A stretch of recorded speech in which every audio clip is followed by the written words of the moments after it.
Hello, and welcome to Basics to Brilliance Haematology Podcast, the podcast series that will take your basic haematology knowledge up to a level needed to be an effective haematology registrar.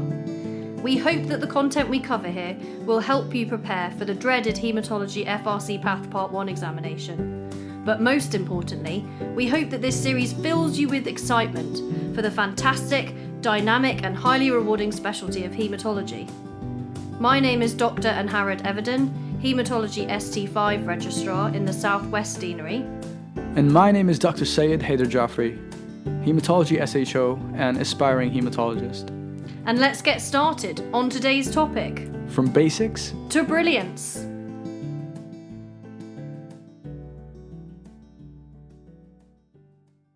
So, hello and welcome again, Haider. Today we're going to Today we're going to be doing polycythemia as our topic of learning. And obviously, as part of that, we're going to hone in on the haematological condition, Polycythemia rubra vera. But I guess before we start with that, what is polycythemia? What is your understanding of what that is? My understanding of polycythemia is just breaking down the word, essentially, and especially with the rubra vera as well, where there's just an increase in the blood cells. So more specifically, increase in the red cells. Okay. Would that be correct? Yeah, increase that's correct. In number of red cells. Yeah. And do you have any thresholds or criteria? Off the top of my head, no, but I know that it's going to be different. It's going to be a higher threshold for men than in women, the same way that hemoglobin is as well. Yeah, good. And it would be most likely the percentage of the red cells as compared to the rest of the plasma. Okay, yeah, really good. So what the BSH use in terms of defining polycythemia is a raised hematocrit.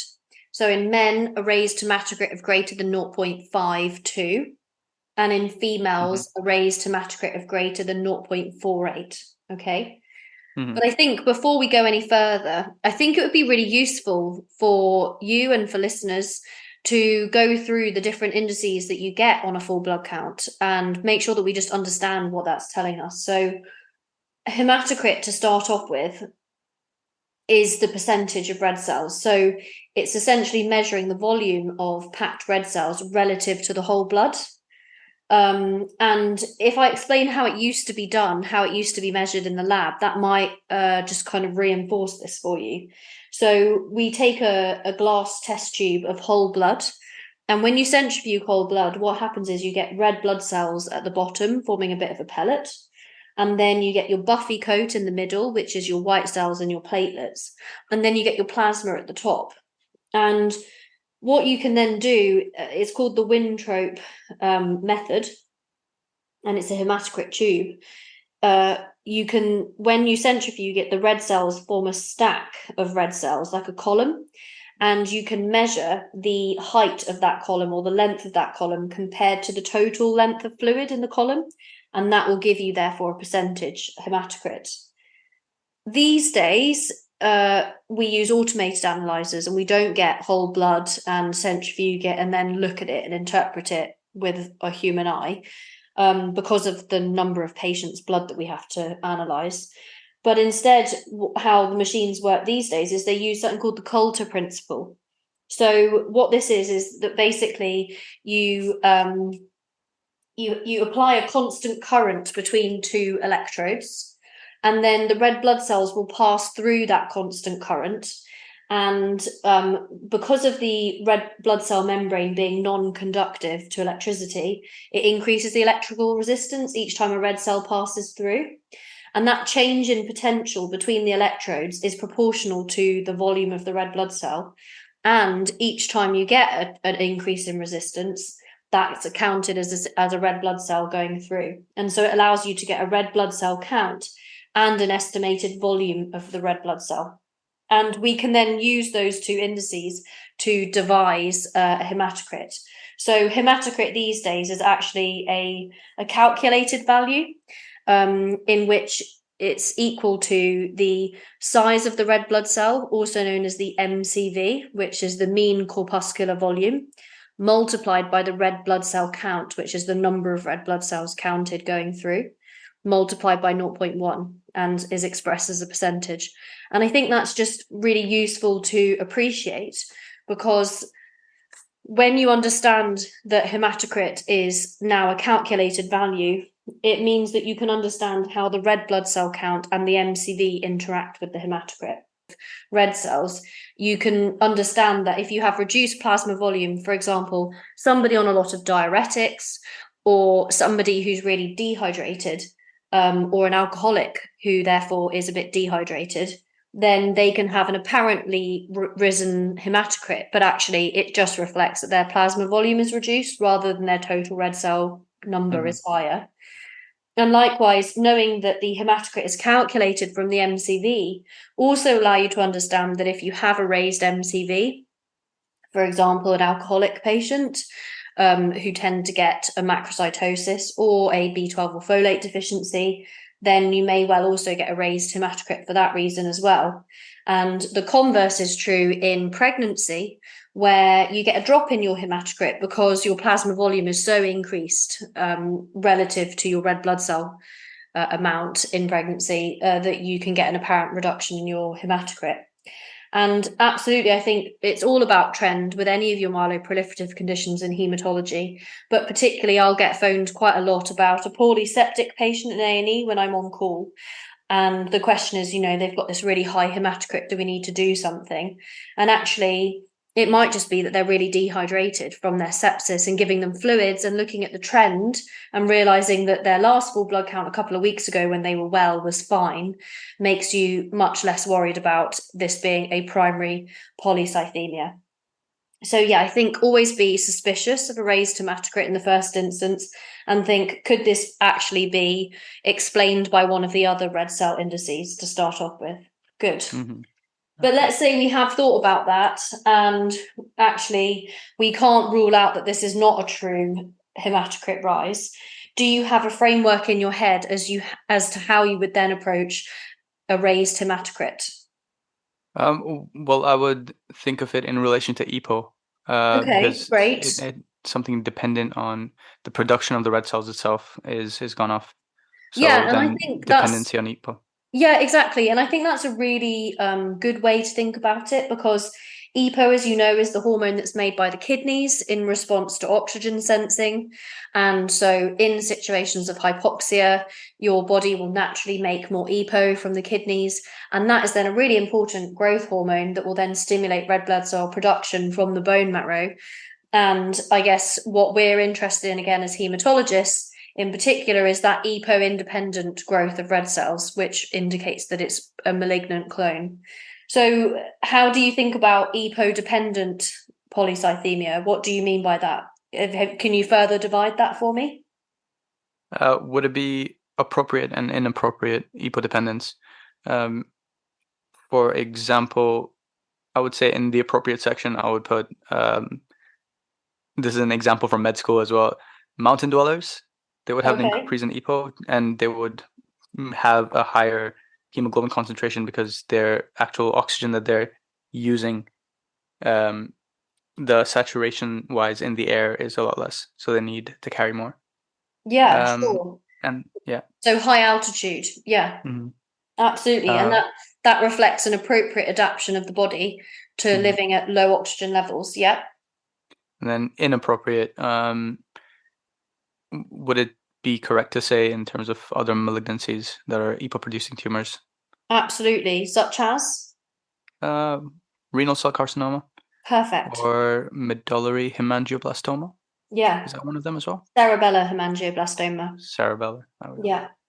Yeah, good. So thinking about it in terms of EPO dependent, you've got your appropriate things, which are where it's an appropriate response of the body to make more EPO and therefore make more red blood cells.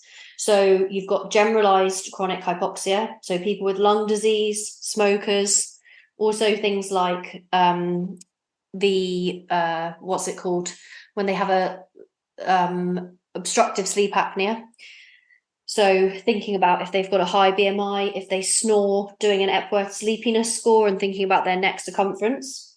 heart disease, high altitude, as you said, or carbon monoxide poisoning. Then you've got localized hypoxia that can lead to a production of EPO.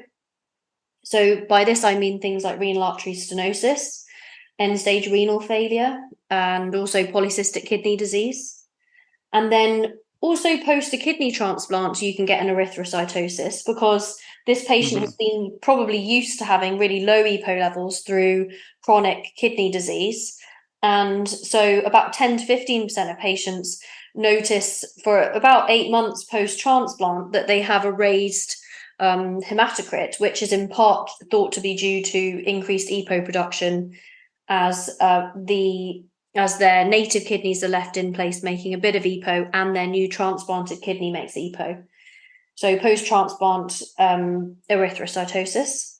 And then inappropriate, as you said, cancers. And that's one of the big differentials that we should be thinking about is other solid malignancies when we are referred a patient with a raised hematocrit. You said renal cell carcinoma, other ones are hepatocellular carcinoma, you said about cerebellar, hemangioblastomas, but also parathyroid cancer, uterine leiomyoma, pheochromocytoma, and also meningiomas as well. And then other ones could be things like EPO doping. Okay, so does the patient take anabolic steroids, testosterone replacement, or EPO doping? Do they go to the gym a lot? That kind of thing. And if they do give a history or they do fess up to having used one of these substances for the gym, then repeating it after 2 months abstinence. And if it's still raised, then thinking about other investigations. Testosterone placement in the context of urology clinics as well, in which for whatever reason they're found to have low testosterone levels, and actually testosterone replacement can cause an erythrocytosis. Sometimes this is actually sensitive to just switching to a topical testosterone, like a gel. Then another sort of EPO dependent, but probably what we say inappropriate or not a body's physiological response would be SGLT2 inhibitors, which are being increasingly used for diabetes, in which we think that probably increases renal production of EPO by improving the health of the renal fibroblasts, and that can cause a polycythemia. So these are your fluoxetins, like your all those diabetic drugs that end in fluoxetine. DAPA, yeah. And then also you've got your congenital polycythemias, and that is different to a primary polycythemia. So congenital polycythemia is where you've got a defect in the oxygen sensing pathway, or a left shift in your hemoglobin oxygen dissociation curve, so that you've got a high affinity hemoglobin, which therefore holds on to the oxygen better, unloads it less in the tissues, and therefore the body senses a hypoxia and makes more EPO and therefore more red cells. So those are your examples of EPO dependent production. So EPO dependent, and then whether it's appropriate as part of the body's response to something like hypoxia, versus inappropriate, where it's inappropriate amounts of EPO being produced, not in response to hypoxia, essentially. And then you've also got your EPO independent polycythemia, of which primary polycythemia rubra vera is the big one that we're interested in as hematologists, but also other congenital polycythemias, for example, inherited mutations in EPO receptors that can be passed on from family to family. And they're things that we start to think about in particularly very young patients with a high hematocrit. We start being suspect for EPO receptor mutations. So I think that's a really good framework for thinking about a raised hematocrit. Thank you. But apart from that, what other investigations could you do in the context of a high hematocrit? Because after ruling out those, the apparent ones, what else could you do? Yeah, so when you're suspect that it might be a true raised hematocrit, I think the first thing to say is that history and examination are absolutely key. And I would encourage you to go back to your framework that we've just discussed and go through each of those differentials and look for clues in the history and exam. Do they have a history of lung disease? Are they a chronic smoker? What's their pack year history? What's their neck circumference on examination? Do they have a palpable mass in their abdomen? Have they been getting early morning headaches suggestive of a tumor in the brain? That kind of thing, going through their drug history. So if you go through really systematically with history and exam, your different differentials of a raised hematocrit, you're going to get a lot of the information that you need just from that alone. Mm-hmm. And so it's really about looking to exclude secondary causes on the history to then end up then wanting to investigate for a primary polycythemia. And then the second thing I would say is on your history and exam, you need to look for typical symptoms of a primary polycythemia rubra vera. Do you know of any symptoms that people tend to get with primary polycythemia? Would it be kind of like a hyperviscosity because you have an increased number of cells, and so thrombus? If I remember, one was arterial and venous thrombus. Yeah, Thrombi are more common. absolutely. So arterial are more common than venous. Except in the context of a splanchnic vein thrombosis, which actually would make you very suspicious of polycythemia, actually, regardless of their hematocrit, and we'll come to that later. But in general, arterial clots, especially, but venous clots as well. So DVTs and PEs, yes, but MIs, angina, strokes are really going to make you think about a potential primary polycythemia.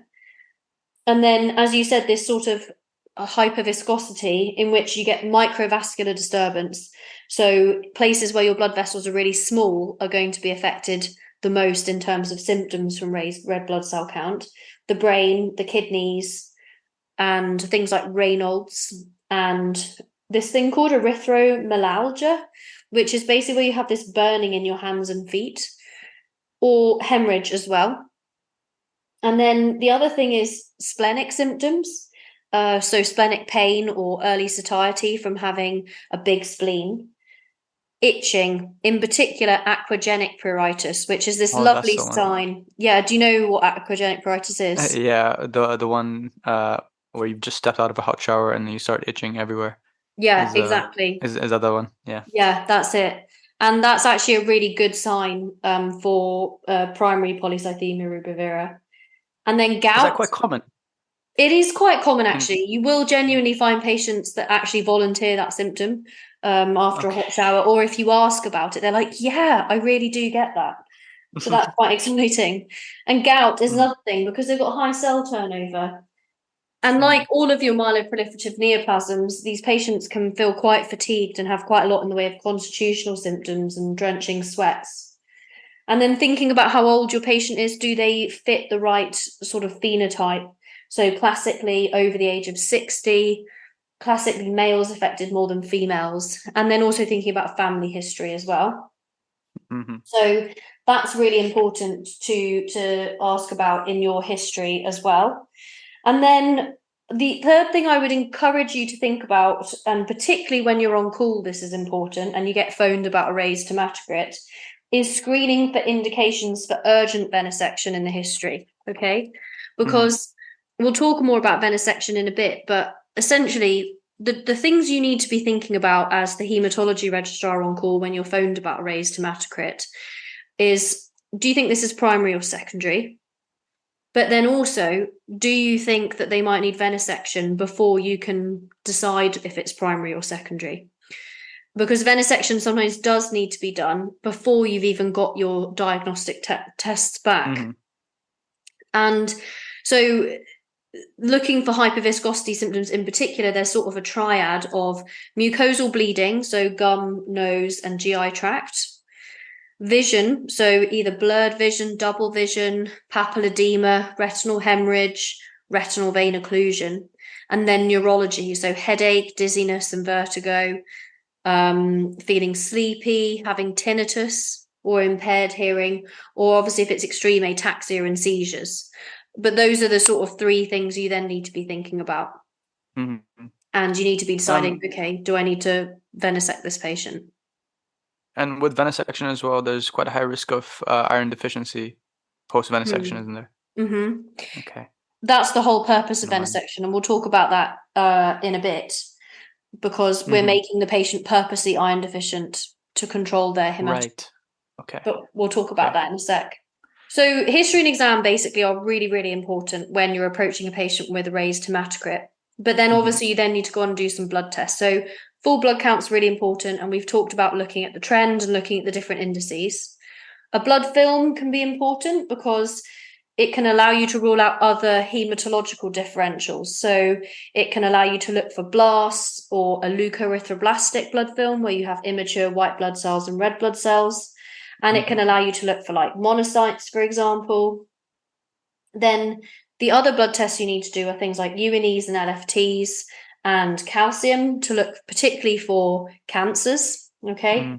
And then pulse oximetry, because generally you need to have SATs of less than 92% for that to cause an erythrocytosis. But remember that you can't rely on SATs if you're thinking the patient might have carbon monoxide poisoning, because the carbon monoxide makes the oxygen SATs look apparently fine when they're not. And also remember, in sleep apnea, they're actually only getting hypoxic overnight. So normal oxygen SATs during the day wouldn't necessarily reassure you, and you need to go down that line of investigation. And again, a high affinity hemoglobin, the issue is hypoxia at the level of the tissues rather than in the blood. And again, therefore, you're going to get normal looking SATs on a finger probe, but actually there is an issue of tissue hypoxia with the high affinity hemoglobin as the cause of the high red cells. So you can also measure carbon monoxide levels. They do that a lot in pregnant women at all of their checks. But the cutoff is generally 1 to 4 parts per million for non-smokers. But I have been phoned by the lab before about raised levels of up to 14, for example, thinking that this might be carbon monoxide poisoning. But actually anything from 2 to 18 parts per million, 18, can be normal in smokers. So that's just something to be aware of, and is again why it's important to establish that in the history. And then ferritin is useful. You mentioned that earlier. The reason why ferritin is useful is because typically in primary polycythemia, patients will have quite a low ferritin, and that's because they're using up all of their iron making too many red blood cells. But be aware that sometimes that's not always a good sign, but it can be really useful. And sometimes they can become so iron deficient themselves just from not being able to eat enough iron, or even having a bit of bleeding from somewhere, that their hematocrit may actually not be raised, but you notice that they have both a really high red blood cell count and a really low MCV, so really microcytic red cells. And that should alert you to this possibly being what we call a masked polycythemia, whereby if they had enough ferritin, they would have a raised hematocrit, but they've run out of ferritin, what we call auto venesection, which is useful because they've actually managed to stop themselves from having a stroke or an MI from their raised hematocrit. But it can lead to you sometimes missing a diagnosis of polycythemia. So if you see somebody with a normal hematocrit, but really low red blood cell, really low MCV and a high red blood cell count with a low ferritin, then you should be suspicious for a masked polycythemia rubra vera. Okay. And in those instances, if you give them IV iron or replace their iron levels, then it would unmask? Yeah, absolutely. And that's a classic case. Diligent GP sees that the patient's got a low MCV, low ferritin, and thinks, that's interesting, I'll give them some iron. And then, they have a stroke. So, and then we move on to EPO levels. So that's something you can actually test within the blood, which, as you can imagine, you would imagine would be really useful. So in primary polycythemia, how would you expect your EPO to be? High or low? In primary polycythemia, your EPO level should be, well, it's true. So EPO should be high. So no, it should be low because you're creating more red blood cells. So its feedback mechanism is going to be low. It's EPO independent, isn't it? That's the whole point. It's malignant. It's a proliferation that's insensible.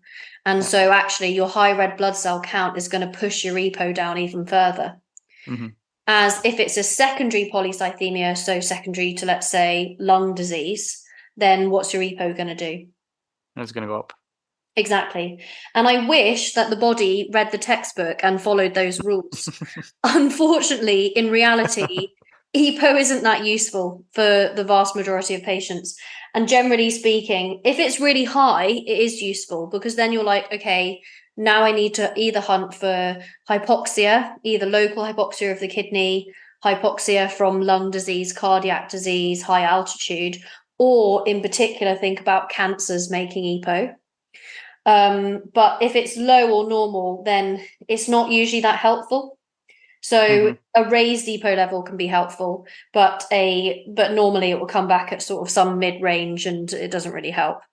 But we measure it anyway. And then I guess we then need to move on to the really important test, which is molecular testing. Do you know what molecular tests we do to look for primary polycythemia rubra vera?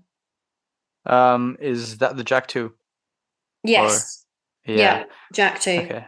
So that from med school, I don't know if anyone listened or watched Samurai Jack. It was on Cartoon Network. Okay. Long story short, there was a lot of blood, and his name is Jack, and that's how I That's how you associated remember it. JAK2 and PRV. Yeah. Fair enough. So JAK2 is an important gene in proliferation of red cells. And essentially, there are two main mutations that we look for. The most common one by a long way is the V617F mutation. And so if we think that somebody might have primary polycythemia, then, and there's no obvious secondary causes, then we would send off the JAK2. And just make sure that so that would be the situation in which we would send it. Make sure that you send it at the beginning of the week, particularly if you're working in a small hospital, so that it has time to get to the lab and be processed. And it gets reported with a variant allele frequency, which is the frequency of mutated allele found.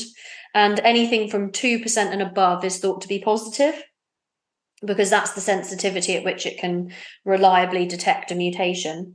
But if it is sort of between 1% and 3%, then you might want to be cautious in interpreting that as a positive JAK2 mutation. And you might want to repeat it in sort of 3 to 6 months and look for other features in the meantime of a primary polycythemia. But generally 2% is the cutoff. The other situation in which you would send a JAK2 V617F mutational analysis is in a patient who presents with a splanchnic vein thrombosis. So hepatic vein, portal vein, splenic vein thrombosis. And the reason why is because we know with these clots, there's about a 50% chance that they have an underlying MPN, even if the hematocrit is normal. So that's just an exception to the rule. Normally, we're only going to be sending JAK2 in the context of a raised hematocrit. But remember, if you get a hepatic vein, portal vein, or splenic vein thrombosis, then you are going to want to send a JAK2 mutation screen. Okay. And then if that comes back as negative, but you still suspect that there might be primary polycythemia rubra vera, then there's a second mutation that you can look for in the JAK2 gene. Do you know what that is? Is it exon? Is it the exon 12? Yes, exon 12. Good. And the exon 12 analysis can then be done. It's pretty rare and it's found more in younger patients. They tend to have a higher hematocrit and a lower white cell count and lower platelet count. Because remember, in polycythemia, I probably should have said earlier, you often will get a raised white cell count or raised platelet count with the raised hematocrit because it's a myeloid proliferation. What's interesting to note here compared to the other MPNs like essential thrombocytosis is that MPL and CALR are not mutations that you would look for in primary polycythemia. Okay, it's just JAK2 gene that we're interested in, either the V617F, which is the vast majority of cases, or the exon 12 mutation, but there's no role for MPL and CALR testing. Okay. And you said those were for essential thrombocythemia. Yeah. Okay. All right. And can you use JAK2 on top of those ones for ET? Yes, JAK2 is still the most common causative mutation in ET, but it's the only real mutation in PRV, unlike that of ET. Okay. And then other investigations that you can do are then going to be an ultrasound scan of the abdomen. particularly to look for hepatosplenomegaly, look for hepatocellular carcinoma, look for a cancer of the kidney, and then a CT head and neck, if that's where your investigative line is going. And then a bone marrow biopsy can be really important as well. We don't have to do a bone marrow biopsy, but it can be really useful. And the key feature on a bone marrow biopsy for polycythemia is this trilineage expansion, which basically means there's increased myeloid white cells, increased erythrocytosis, and increased megakaryocytes. So all three myeloid lines are increased. It's not just erythroid hyperplasia on its own. Okay. So you can do a bone marrow. And then finally, if you've got nowhere, you've ruled out all your secondary causes, you still think this patient might have a true polycythemia, then you can think about doing a familial screen for the congenital polycythemias. So that's not the same as primary polycythemia. It's not a malignant condition. The congenital ones are the ones we were talking about earlier, where either you have a problem with the affinity of your hemoglobin, or you have a problem with your EPO receptor, for example. And you're going to suspect that particularly in young patients, and you can send off an Oxford familial screen in the UK. It goes to Oxford, and they'll then do a big gene panel looking for lots of different inherited causes of a congenital polycythemia. Okay. So how do we nail a diagnosis of primary PRV? Yeah, so that's a good question. And the BSH make it really simple, actually. For JAK2 positive polycythemia rubra vera, you need to have just two things: a hematocrit of greater than 0.52 in men and greater than 0.48 in women, and a JAK2 mutation being positive. Now, the other exception to that rule is that you don't necessarily need to have a raised hematocrit if you've got a splanchnic vein thrombosis. So that's a sort of polycythemia defining event, as we said earlier. And there is such thing as a JAK2 negative polycythemia.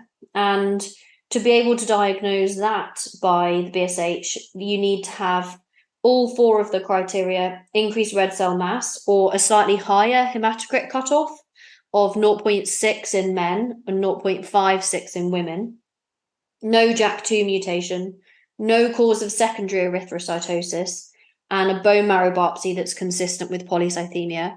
So that's the situation where you definitely are going to do a bone marrow if you think someone's got primary polycythemia, but they're JAK2 negative. And then that's a trilinear expansion. Yeah, exactly. In the bone marrow. Yeah, perfect. And then either you're going to have palpable splenomegaly or presence of another acquired genetic abnormality.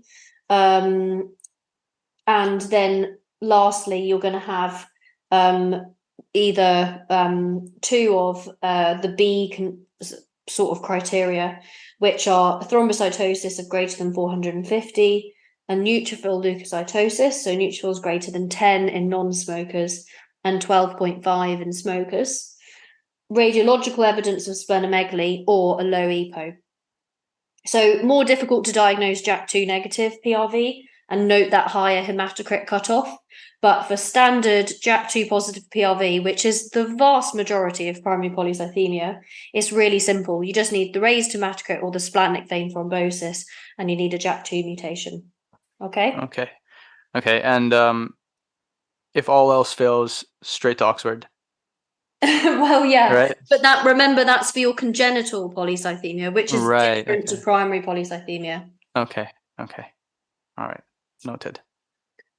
So I guess, why do you think, Hader, it's important that we do diagnose a primary polycythemia in somebody?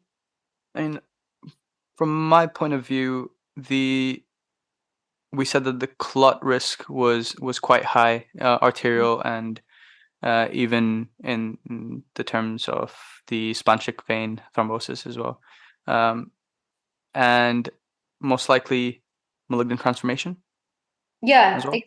exactly. So it carries morbidity and mortality, polycythemia, primary polycythemia. Firstly, thrombosis, in particular arterial more than venous, as we said.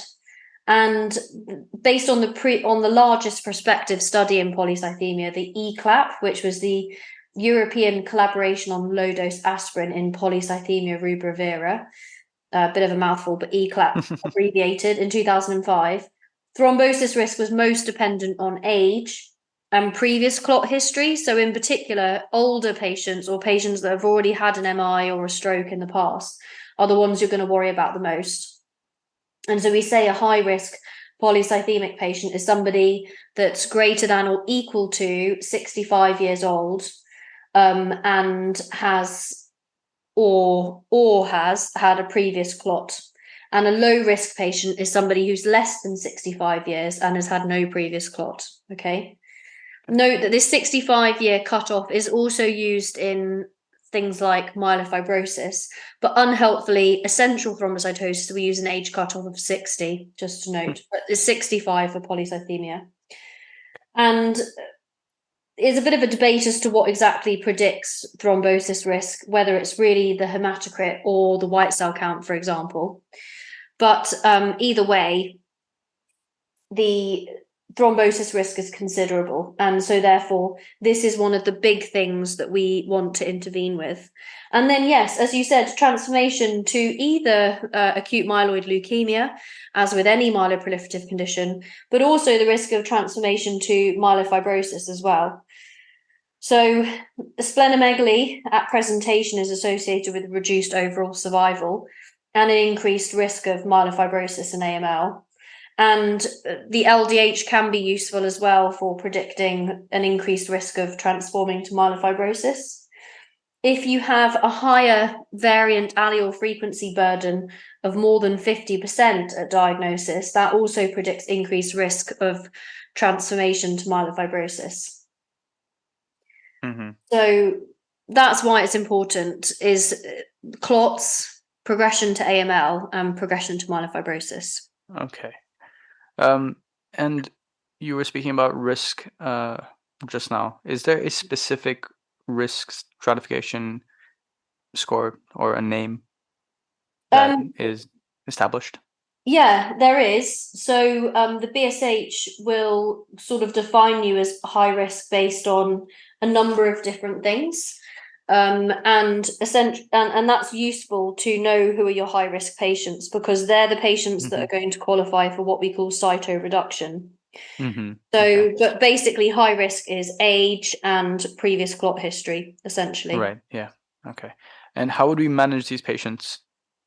Yeah. So in terms of management, first of all, it's all about lifestyle management. And that's something that we think, oh, that's not for us, that's for the GP. But actually, it's really important that we acknowledge our role and our understanding in just how important lifestyle modification is in terms of getting their clot risk down as a direct consequence of their hematological condition. So I do think it is our responsibility to make sure that that's being done. So, and I guess the key thing is that we can't actually change a patient's risk of transforming to AML, and we can't change the patient's risk of progressing to myelofibrosis, but what we can change is their risk of clots, and it's clots that carry the mortality and the morbidity the most. So aspirin for every patient, 75 milligrams once a day. Once the diagnosis is confirmed. So before, when you haven't got your JAK2 back, you're not going to start them on aspirin, but afterwards you are. And the ECLAP study showed that aspirin versus placebo reduced the risk of thrombosis and death from cardiovascular events by 60%. So it's very effective at reducing thrombosis as a primary prevention. I would be careful in patients where their platelet count is over 1,000. In those patients, I would cyto-reduce the platelet count first before starting aspirin, because paradoxically, patients with a JAK2 mutation and a very high platelet count actually have a bleeding phenotype rather than clotting. And is that the von Willebrand effect? Yes, exactly. They get an acquired von Willebrand's disease, essentially, because the faulty JAK2 mutated platelets basically stick von Willebrand factor to them and make it not available. And I would consider a PPI with any patient I'm putting on aspirin. Right. Then the second thing is managing other cardiovascular risk factors. So this is blood pressure, cholesterol, diabetes, and smoking. So this really needs to be discussed with the patient and flagged to the GP. I would discourage the use of combined oral contraceptive pill, and same with HRT as well. I would try and think about using progesterone only, for example. Mm-hmm. And if a patient's undergoing ovarian stimulation as part of a fertility treatment and they've got primary polycythemia, then again, I would be considering actual thromboprophylaxis for that. If they've had a previous DVT or PE, then I wouldn't put them on aspirin, but I would put them on lifelong anticoagulation, because that's a patient that's had a provoked VTE event secondary to a risk factor, which is ongoing and therefore will require ongoing anticoagulation. Even when we get their hematocrit down, there's still an increased risk of clots. But I probably wouldn't continue the aspirin as well, unless there are specific situations, like if they've got Budd-Chiari and they've got a stent in, or if they've got recurrent arterial thrombosis on warfarin, then I might continue the antiplatelet with the anticoagulation. And then the other thing that I would consider for all patients is venesection. And do you know what hematocrit we aim for with venesection? Given that the cutoff is on average 0.5, I would say around that, so around 0.45, 0.5. That's interesting that you Below that. choose that range, because that was exactly the question the Cyto PV trial actually questioned. What has better outcomes, a hematocrit of less than 0.45 or a hematocrit between 0.45 and 0.5? And what Cyto PV showed is that patients had a better outcome if their hematocrit was less than 0.45. Mm-hmm. There was a bit of a controversy about that study, I should say, in that the patients that were in the arm where they aimed for a hematocrit of less than 0.45 also had a lower white cell count from hydroxycarbamide therapy. And there's this hot debate about whether it's hematocrit or white cell count that is really having the effect of reducing clots. But anyway, we aim for less than 0.45. And on a practical basis, you start with a sort of usually 400 to 450 mil venesection, so big needle into the arm, and literally just take 400 mils of blood off the patient at a frequency of probably weekly to start off with for 1 to 2 months to get them iron deficient. Okay. And then that iron deficiency will then control the malignant population of red cells driving clone that, and then therefore reduce and limit the hematocrit. And then once the hematocrit has come down with that iron deficiency, with the frequent weekly venesection at the beginning, then you can move your venesection to sort of 3 to 4 times a year. Okay, that's quite a drastic change from weekly. Yeah, exactly. So if it's controlled, yeah. Well, that's good, because otherwise it's quite an undertaking for patients, and it could sometimes be quite difficult for them, because a lot of these patients, they might have been picked up coincidentally, and actually them believing that they're at risk of clots and that they need to come in every week to have this venesection done, which isn't particularly pleasant. It can be quite hard for them to get their head around when they feel fine. So yeah, you have to explain to them the importance of it and do it weekly. But as soon as they get their hematocrit controlled, then back off with the venesection, and you're aiming to only have to do it about 3 or 4 times a year. If that being said, if to control their hematocrit to less than 0.45, you're needing to venesect them sort of 6 to 7 times a year, then actually probably those patients would benefit from cytoreduction. Okay. Now, just a quick question before cytoreduction. When we're venesecting a patient and we're taking about, on average, 500 mils of blood away, theoretically, how much should their hematocrit drop by? That's a good question. I'm not really sure, because I think it depends on the patient and how fast their clone is driving.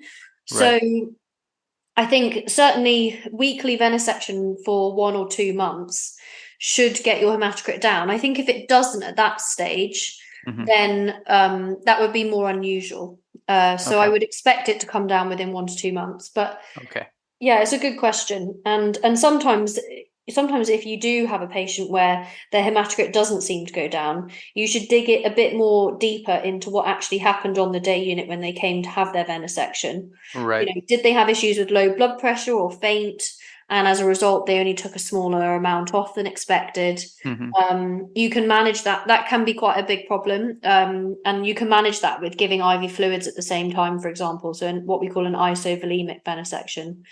Okay. But yeah, I would be expecting with weekly venesection for it to come down over a 1 to 2 month period. But it depends on whether the patient is also bleeding from somewhere and how high their hematocrit was to start with, I guess. Okay. Right. Well, thank you. That's okay. And you said then you use cytoreduction for the high-risk patients. Yeah, Is that right? yeah. And cytoreduction is something that I used to think venesection was cytoreduction for a really long time. I didn't realize that venesection doesn't count, but venesection technically, right? Yeah, It's exactly. reducing the cells, yeah. Exactly. So I was like, how is that not cytoreduction? But that term cytoreduction is really kept for where you're giving a therapy that reduces the production through I don't know, a chemo, I guess, or a treatment. There's a chemical cytoreduction. Yeah, exactly. Physical one. Yeah. Yeah, okay. That's a good way of putting it. Exactly. So venesection, I would be happy to initiate on a patient before I got the JAK2 back if I felt they needed venesection. Let's say they had really bad headaches, they just had an MI, for example, and you're not going to wait a couple of weeks for your JAK2 to come back whilst they've had this MI and they've got really high hematocrit. But something like cytoreduction, where you're starting somebody on what is actually chemotherapy, you are going to want to wait until you've properly nailed the diagnosis and then classified them as a BSH high risk patient. So the high risk patient being age over or greater than or equal to 65 years. So anyone who's older diagnosed with primary polycythemia rubra vera should be on cytoreduction, and you can just stop at that point and go, okay, they're going to need some sort of treatment. Previous thrombosis is also the other one. But then other situations in which you would consider cytoreduction are progressive hepatosplenomegaly, a platelet count of over 1,500, or a white cell count of greater than 15, as well as also constitutional symptoms. If they're really fatigued, drenching sweats, that kind of thing, then that would be another indication for cytoreduction. And then finally, if they've got really poor tolerance of venesection, which we were talking about earlier, if they need more than 6 or 7 venesections a year, if they're fainting or they're needle phobic, or if they're getting really bad symptoms of iron deficiency, because you're maintaining those patients in an iron deficient state, which is actually quite mean in a way. They can get symptoms of concentration problems, impaired cognitive function, restless leg syndrome, headaches, sometimes esophagitis. And so in those situations, you might want to also consider some cytoreduction and actually giving them a bit of cautious iron replacement whilst you cytoreduce them so that they don't get those symptoms. Okay. Do you know of any agents that we use to cytoreduce patients? I do know of 2. Okay. I know that we've used and we've discussed hydroxycarbamide in the past. Yeah. And that will be essentially a pancytopenic picture afterwards, non-selective reduction. Okay. Yeah. Is that right? And then for a younger cohort of patients, you can use interferon. Yeah. Good. Yeah, I mean that's really good, Hader. Hydroxycarbamide, we hope it doesn't cause pancytopenia, but yes, I understand what you're saying in terms of it being a general putting the brakes on everything type of drug.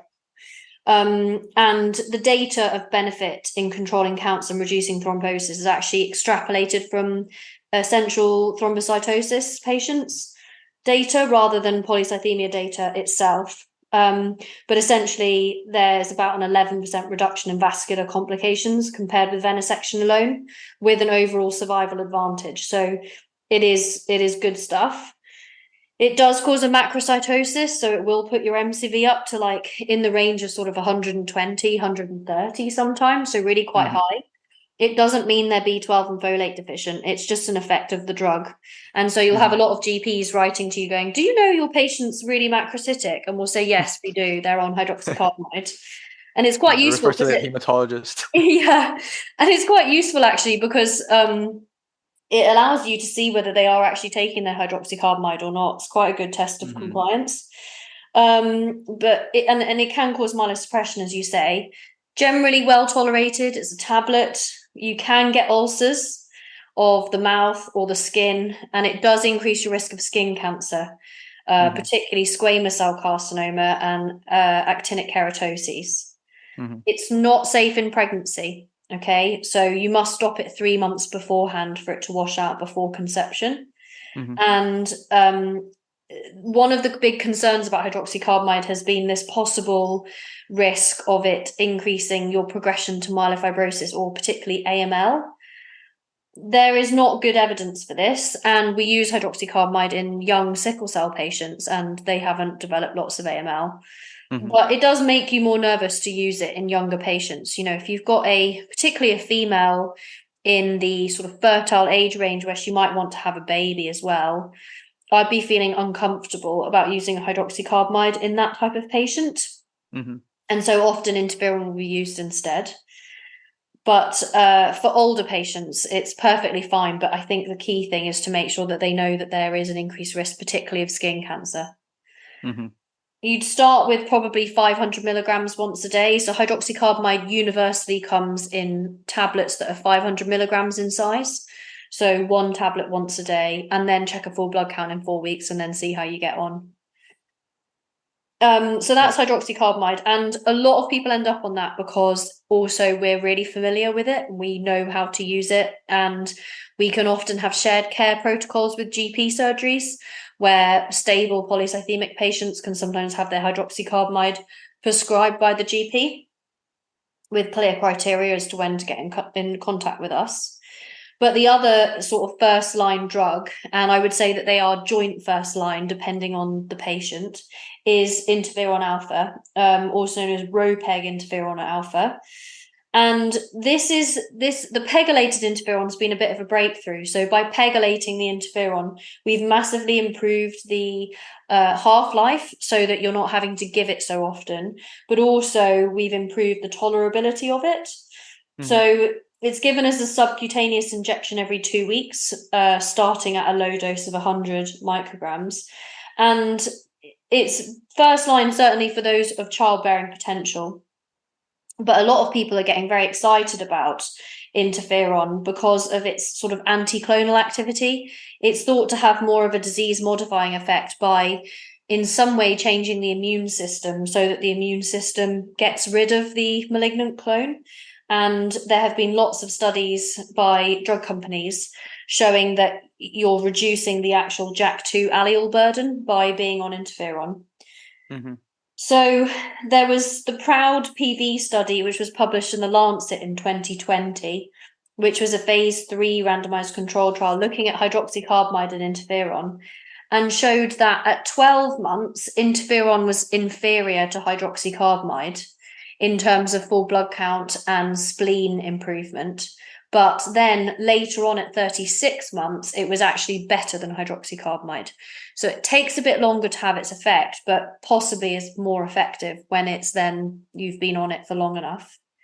And then there was also this study called the Continuation PV study, which was presented at EHA in 2022. And that's a 6-year follow-up data. And it showed that actually you got better control of hematocrit with lower rates of additional venesection needed than hydroxycarbamide. And it also highlighted this variant allele frequency going down to less than 1% in 20% of patients with interferon therapy treatment. I think we have to be really careful about this. We don't know what the clinical significance is of a drop in your variant allele frequency of the JAK2 at the moment. We don't know if that means they have lower rates of progression to AML or myelofibrosis. Obviously, that's what we would like to think, but that's not what the evidence currently shows. And I think that to a certain extent, the ability to drop the variant allele frequency by interferon is being used by drug companies to push the sale of interferon. And I would just say, keep your scientific hat on. That doesn't have a meaningful impact on a patient at the moment. as far as we're aware. And it can be really hard to therefore even explain what that potential benefit might be to patients. I think key side effects to highlight with interferon is that although it's generally well tolerated, it can cause flu-like symptoms at the beginning. It can also cause autoimmune disease, particularly of the thyroid. And the other thing is, although it's rare, it can cause quite significant mood disturbances, even things like psychosis, which sometimes can be irreversible. And that can put some people off from interferon versus hydroxycarbamide. And obviously it's an injection as well. So it's about having a discussion with patients, pros, cons of each, and then allowing them to come to a decision as to what they want to be on. But certainly for younger patients, most clinicians would feel more comfortable with people being on interferon rather than hydroxycarbamide. Okay. Are those the only agents that we can use, or are there any others? Those would be the best first-line cytoreduction treatments, but moving on to second-line treatment, so if they don't respond to hydroxycarbamide, so you've gone up to the maximum dose and they're not responding, the maximum dose being, I think it's if you've had 3 months of 2 grams a day of hydroxycarbamide and your hematocrit is still a problem, or if you're having a problem where your hematocrit's well controlled, but you're getting terrible cytopenias, so you're getting really low white cells and platelets that can be an issue, then you might want to move to second-line treatment. And second-line treatment can be if you've had hydroxycarbamide trying interferon, if you've had interferon trying hydroxycarbamide, or ruxolitinib is now the new kid on the block.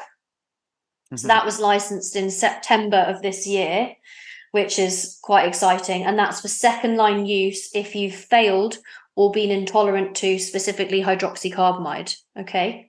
So it's not available for those who have had interferon first line. It's only available for those that have had hydroxycarbamide first line.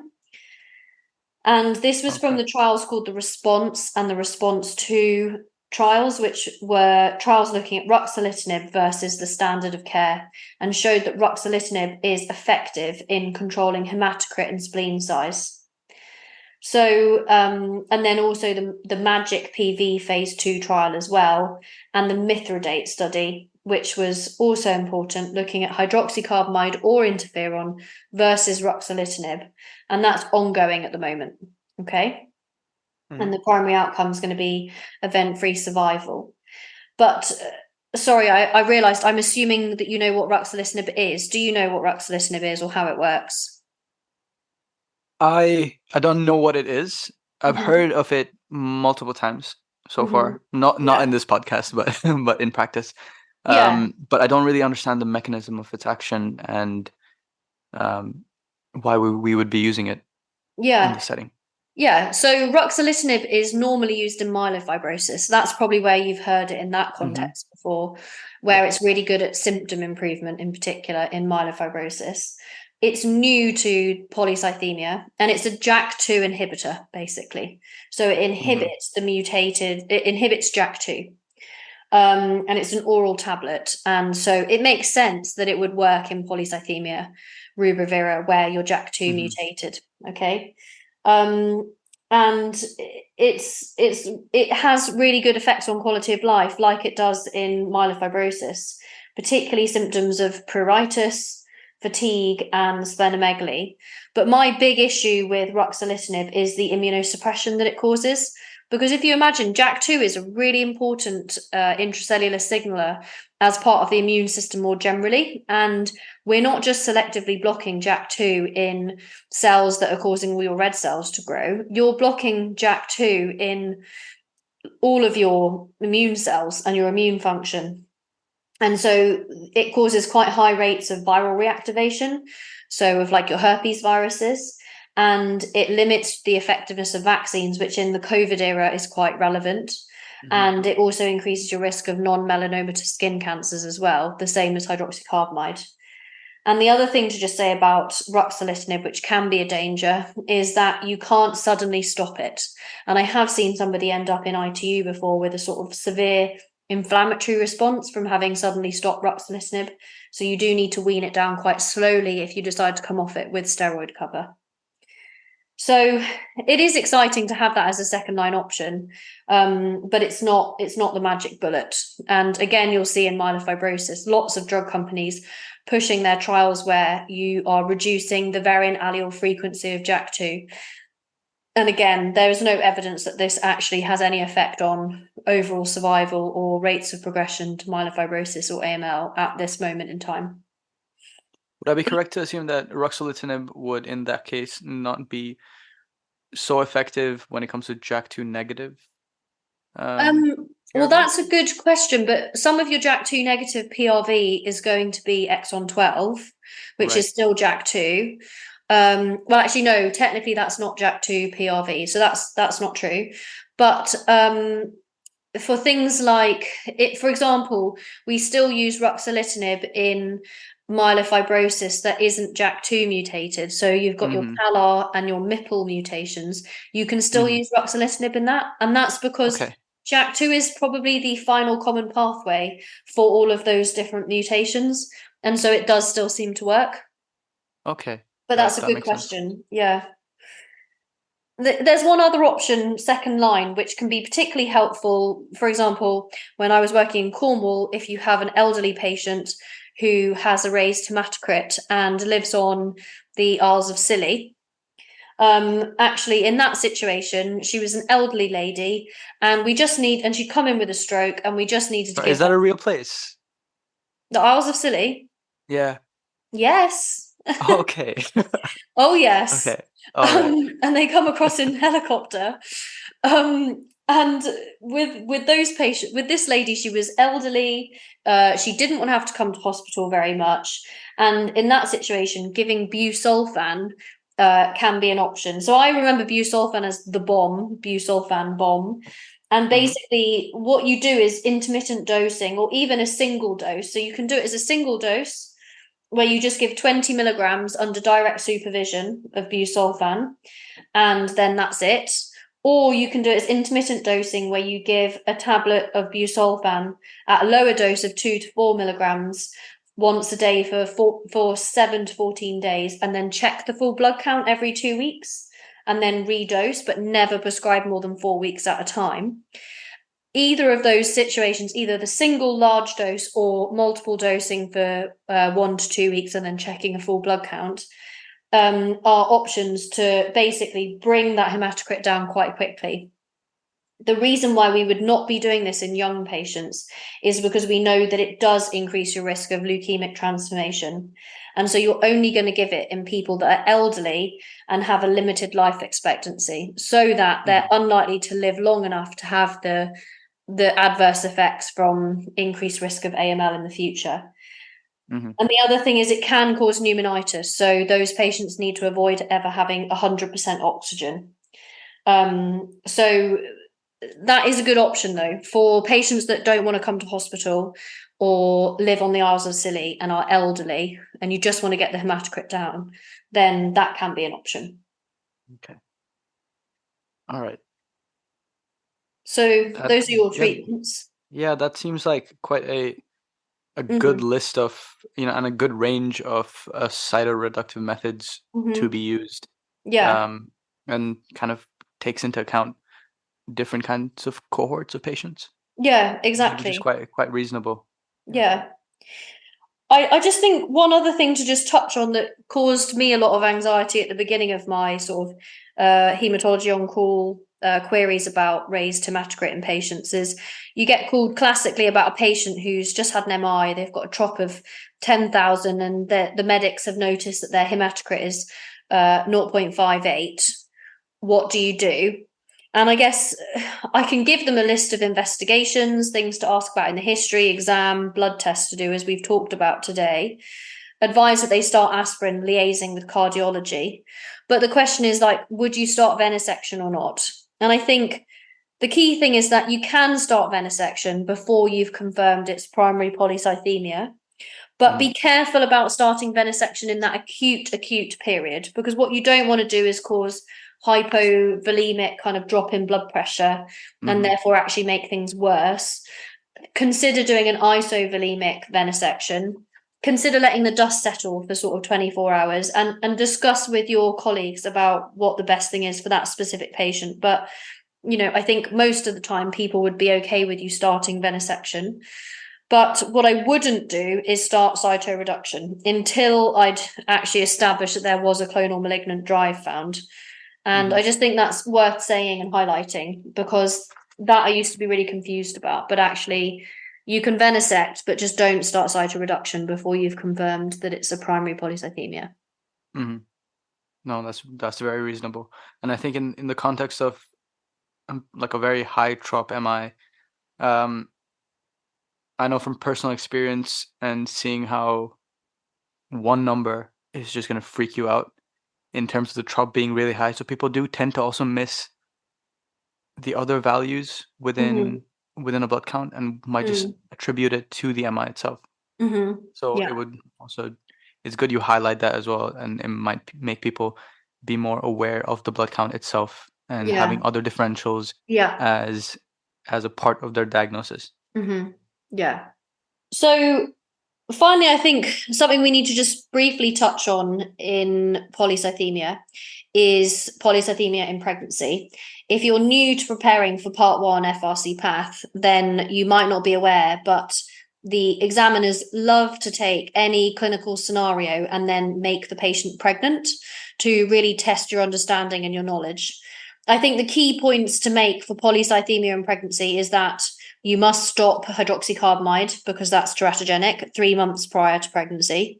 Interferon is fine to use during pregnancy and can be used if you need cytoreduction as a high-risk patient. But be aware that it can reduce fertility. And generally speaking, with primary polycythemia in pregnancy, your hematocrit naturally falls in pregnancy anyway because of your massive increase in your plasma volume production. So you don't need to stress about it too much. It's unlikely they're going to have a heart attack or a stroke secondary to their high hematocrit in pregnancy. But they should be on aspirin. All of them should be on aspirin. And they should be aware that they do have an increased risk of fetal loss, intrauterine growth restriction, prematurity, and maternal both VTE and hemorrhage as well. Manage the hematocrit within the normal range using venesection plus or minus cytoreduction. And also you need to be keeping a close eye on full blood count and blood pressure like any pregnancy. But also you need to be doing a uterine Doppler from 20 weeks of gestation. And that's just to look for evidence of poor flow to the fetus due to the raised hematocrit. The other thing to say is that they should have low molecular weight heparin prophylaxis for 6 weeks postpartum, regardless of the mode of delivery.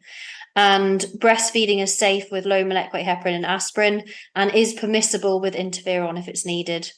And general hemostatic measures should be employed. So active management of the 3rd stage of labor, so delivering the placenta, TED stockings, avoiding dehydration, because these patients will be inherently at increased risk of VTE. And I would say those are the key points to make. And whenever you're answering a question about pregnancy, or if you're having to write an essay in pregnancy, think about the before, during, and after.